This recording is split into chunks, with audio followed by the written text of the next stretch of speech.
ಒಂದೇ ಹಿಟ್ಟಿನಿಂದ 3 ಥರ ಟಿಫನ್ನ ಮಾಡೋದನ್ನು ಹೇಳ್ತಾ ಇದ್ದೀನಿ. ಇಲ್ಲಿ ನೋಡಿ ಇಡ್ಲಿ ಅಕ್ಕಿ ತೊಗೊಂಡಿದ್ದೀನಿ 1.5 ಕಪ್ಪಷ್ಟು.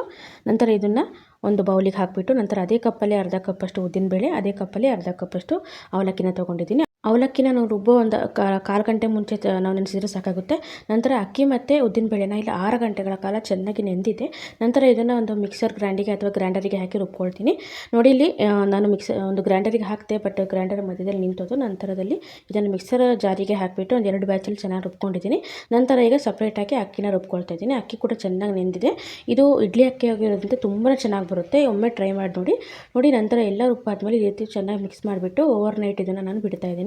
ನೋಡಿ ಬೆಳಗ್ಗೆ ಎಷ್ಟು ಚೆನ್ನಾಗಿ ಹಿಟ್ಟು ಉಬ್ಬಿ ಬಂದಿದೆ ಮತ್ತು ಒಂಥರ ಗುಳ್ಳೆ ಥರ ಬಂದಿದೆ, ಅಂದರೆ ಚೆನ್ನಾಗಿ ಹುದಿಗೆ ಬಂದಿದೆ ಅಂತ. ಇವಾಗ ಇದಕ್ಕೆ ಚೆನ್ನಾಗಿ ಮಿಕ್ಸ್ ಮಾಡಿಬಿಟ್ಟು ರುಚಿಗೆ ತಕ್ಕಷ್ಟು ಉಪ್ಪನ್ನ ಹಾಕ್ತಾ ಇದ್ದೀನಿ. ರಾತ್ರಿ ಉಪ್ಪು ಹಾಕೋದು ಬೇಡ, ಬೆಳಗ್ಗೆ ಉಪ್ಪು ಹಾಕ್ಕೊಳ್ಳಿ.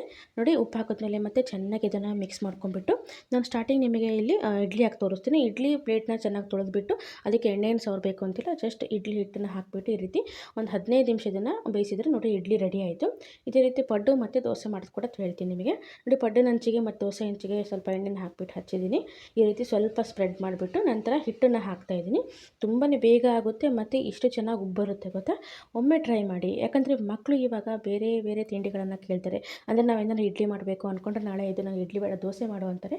ಆ ಟೈಮಲ್ಲಿ ಈ ಒಂದು ನೀವು ಅಡುಗೆಗಳನ್ನು ಈಸಿಯಾಗಿ ಮಾಡ್ಕೋಬೋದು, ನಾನು ಹೇಳಿದ ಮೆಥಡನ್ನು ಯೂಸ್ ಮಾಡಿಕೊಂಡು. ಮೆಥಡ್ ಅಂತೇನಿಲ್ಲ, ಸಿಂಪಲ್ ಮೆಥಡೇ. ಅದು ತುಂಬ ಜನಕ್ಕೆ ಗೊತ್ತಿರೋದಿಲ್ಲ.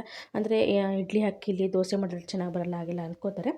ಏನು ತೊಂದರೆ ಇಲ್ಲ. ನೋಡಿ ಎಷ್ಟು ಚೆನ್ನಾಗಿ ಇಡ್ಲಿ, ದೋಸೆ, ಪಡ್ಡು ಎಲೆ ಎಷ್ಟು ಚೆನ್ನಾಗಿ ಬಂದಿದೆ ಅಂತ. ನೋಡಿ ಈ ರೀತಿಯಾಗಿ ಉಬ್ಬಿ ಬಂದಿದೆ.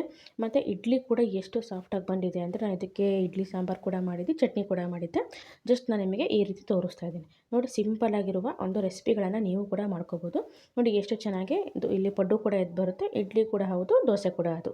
ನೀವು ಕೂಡ ಮಾಡ್ಕೊಳ್ಳಿ. Thank you, bye.